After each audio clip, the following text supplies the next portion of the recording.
मागच्या लेक्चरमध्ये आपण बघितलं होतं की write the statement in symbolic form. त्याच्यामध्ये आपण 2 स्टेटमेंट केल्या होत्या. आज आपण पुढचं करतोय. तर बघा इथं स्टेटमेंट दिलेलं आहे आपल्याला, the angle is right angle if and only if it is measure 90 degree. तर तुम्हाला मी परत तुमचे 4 सिम्बॉल दाखवतो. बघा आपले 4 सिम्बॉल कोणकोणते होते. याला आपण अँड म्हणायचो, हा ऑर आहे, हा इम्प्लॉईज आहे आणि हा डबल इम्प्लॉईज आहे. हे अँड आल्यावरती हा सिम्बॉल वापरणार, ऑर आल्यावरती हा सिम्बॉल वापरणार, इफ देन आल्यावरती हा सिम्बॉल वापरायचा, इफ अँड ओनली इफसाठी हा चौथा सिम्बॉल वापरायचा. आता आपण आपला प्रश्न बघू. या प्रश्नामध्ये 2 वाक्य आपल्याला दिसत असतील बघा. पहिला वाक्य आहे the angle is right angle. हा आपला पहिला वाक्य आहे, the angle is right angle. त्याच्यानंतर हे बघा इफ अँड ओनली इफ हा झाला आपला कनेक्टिव्ह आणि इज ऑफ 90 डिग्री हा आपला दुसरा वाक्य आहे. तर बघा काय करू आपण. सर्वात पहिले पी म्हणजे काय असतो. पहिला वाक्य काय आहे, the angle is right angle. इथं लिहून घ्या बघा, the angle is right angle. दुसरा वाक्य आहे it is of measure 90 degree म्हणजे तो 90 डिग्री आहे. तो म्हणजे कोण, angle. The angle is right angle is of measure 90 degree. म्हणजे तुमचा दुसरा वाक्य काय असणार आहे, तो 90 डिग्री आहे. तो म्हणजे कोण, अँगल. म्हणजे इथं आपण काय करणार, the angle is of measure 90 degree. आता आपण त्याचा सिम्बॉलिक फॉर्म लिहू. परत बघा, इथून तर इथपर्यंत हा जे वाक्य आहे तो वाक्य आहे पी. म्हणजे आपण पहिले पी लिहिणार. पीच्या नंतर आहे if and only if. If and only इफचा काय सिम्बॉल असतो, डबल ॲरो करायचं, इफ अँड ओनली इफ. त्याच्यानंतर आहे is of 90 degree. Is of 90 degree काय आहे, क्यू. म्हणजे हे झालं आपलं सिम्बॉलिक फॉर्म. पुढचा प्रश्न बघू.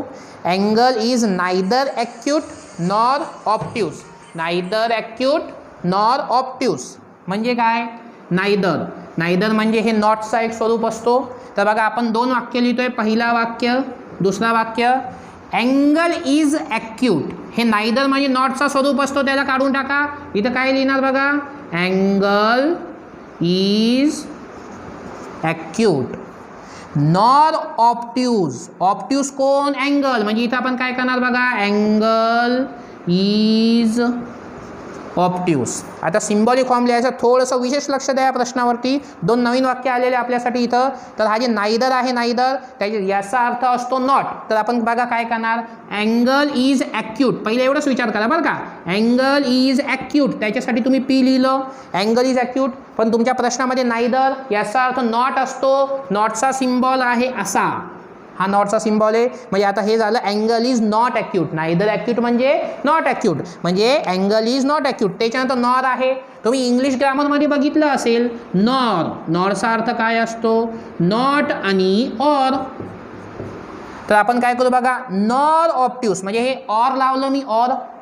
त्याच्यानंतर नॉट आणि ऑप्ट्यूस, अँगल इज ऑप्ट्यूससाठी काय आहे, क्यू. म्हणजे हे झालं आपलं सिम्बॉलिक फॉर्म. आता तिसरा प्रश्न बघू याच्या पुढचा. तो आहे if triangle is right angle at B then angle A plus angle C is 90 degree. परत 2 वाक्य. कोणकोणते 2 वाक्य, triangle is right angle at B हा पहिला वाक्य लिहून घ्या. इथं पी काय लिहिणार, triangle A B C is right angle at B. पुढचं वाक्य काय आहे बघा, measure of angle A plus measure of angle C is equal to 90 degree. हा तुमचा दुसरा वाक्य आहे. लिहा इथं क्यू काय लिहिणार, m angle A plus m angle C equal to 90 degree. आता बघा काय करायचं, triangle A B C is right angle at B. त्याच्यासाठी तुम्ही पी घेणार, पी. त्याच्यानंतर देन आहे, देनसाठी सिम्बॉल असतो असा ॲरो, हा झाला देन. आणि देनच्या नंतर आहे दुसरा वाक्य, तो आहे क्यू. हे झालं आपलं सिम्बॉलिक फॉर्म. याच्या पुढं Hima Das wins gold medal. Hima Das wins gold medal म्हणजे तुमचा पहिला वाक्य. इफ अँड ओनली इफ हा तुमचा कनेक्टिव्ह. शी रन्स फास्ट हे झालं तुमचा दुसरा वाक्य. परत काय करणार बघा, पी म्हणजे पहिला वाक्य आहे Hima Das wins gold medal. दुसरा वाक्य आहे क्यू. क्यू वाक्य बघा काय आहे, परत लक्ष द्या, थोडंसं महत्त्वाचं आहे. शी रन्स फास्ट. शी रन फास्ट. शी म्हणजे कोण? हिमा दास. म्हणजे काय करणार बघा, हिमा दास रन्स फास्ट. दोन वाक्य भेटले. परत सिम्बॉलिक फॉर्म लिहायचं, तर इथून तर इथपर्यंत जे आहे तो सिम्बॉल आहे पी. त्याच्यानंतर इफ अँड ओनली इफ म्हणजे डबल ॲरो, आणि त्याच्या पुढचा जे सिम्बॉल आहे तो आहे क्यू. म्हणजे हे झालं आपलं वाक्य symbolic form, P employs Q. आणि आता शेवटचा प्रश्न आहे, x is not irrational number.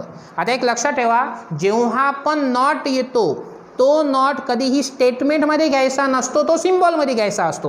म्हणजे हे जे पहिलं वाक्य आहे ना, x is not irrational number, तर इथं आपण या नॉटचा विचार करायचा नाही, तो सिम्बॉलसाठी आहे. म्हणजे आपलं पहिला वाक्य काय येणार, एक्स इज इरॅशनल नंबर.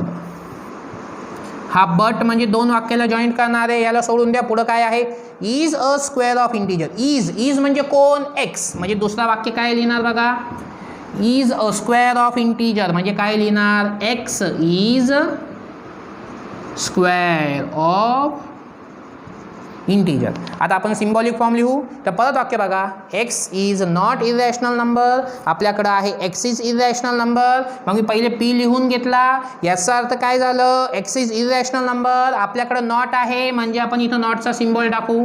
त्याच्यानंतर बट आहे, बट म्हणजे अँड असतो, बटसाठी अँडचा सिम्बॉल वापरतात. म्हणजे हे झालं but is a square of integer. म्हणजे हे झालं तुमचा दुसरा वाक्य.